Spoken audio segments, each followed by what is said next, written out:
In recent days, international reporting has focused on two interconnected sustainability developments: the expansion of climate finance commitments and renewed pressure on fossil fuel subsidy reform. Both illustrate how sustainability debates are increasingly shifting from targets to fiscal architecture. According to reporting from Reuters and coverage referencing updates presented ahead of upcoming UN climate preparatory meeting in 2026, advanced economies are under renewed scrutiny regarding delivery of previously pledged climate finance. The long-standing $100 billion per year commitment to developing countries, first promised in 2009, has been formally met in aggregate accounting terms according to OECD assessments. But developing countries and interdependent analysts continue to question the composition and accessibility of that fund. A significant portion of reported climate finance consists of loans rather than grants, increasing debt burden for climate vulnerable nations. Simultaneously, the International Energy Agency most recent outlook updates indicate that global clean energy investment now exceeds $1.7 trillion annually, compared to approximately $1 trillion flowing into fossil fuel supply and power generation. The shift in investment ratios signals a structural change in capital allocation patterns.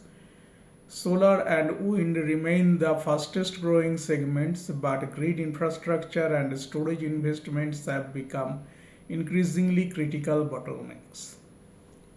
However, parallel to this investment growth, fossil fuel subsidies remain substantial. The International Monetary Fund's 23-24 analysis estimated that global fossil fuel subsidies, including explicit and implicit pricing distortions,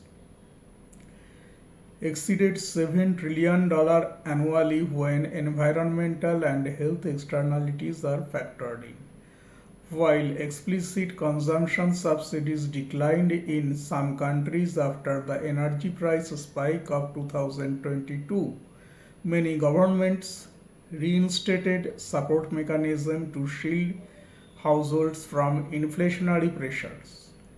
Recent IMF commentary in early 2026 emphasizes that phasing down inefficient fossil fuel subsidies remains one of the most direct fiscal levers available to government for accelerating energy transition while improving public health outcomes.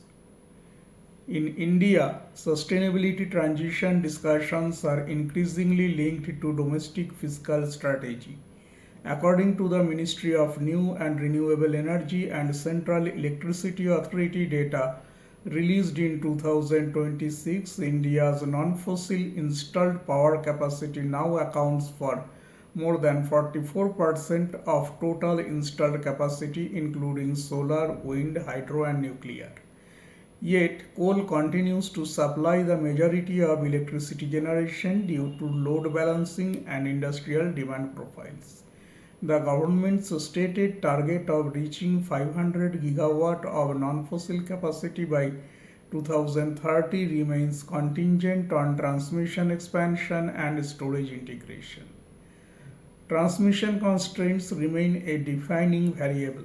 Power Grid Corporation of India and state transmission utilities have announced multi-thousand crore investments in green energy to consumption centers, corridors designed to move renewable electricity from generation-rich states to consumption centers.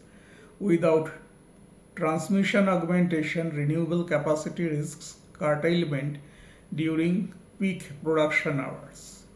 A second sustainability threat emerging in recent reporting concerns Legal accountability mechanism.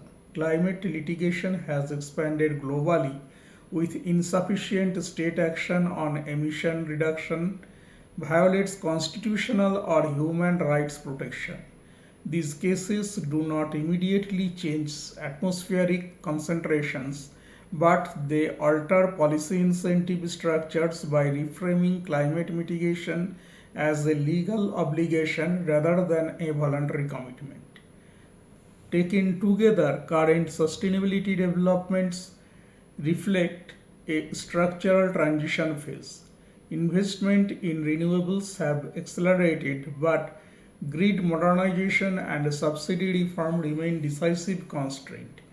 Climate finance pledges exist at scale, but the composition of funding affects debt sustainability in recipient nations. Legal accountability mechanisms are emerging, yet implementation still depends on fiscal allocation, regulatory enforcement, and infrastructure build outs. Thank you.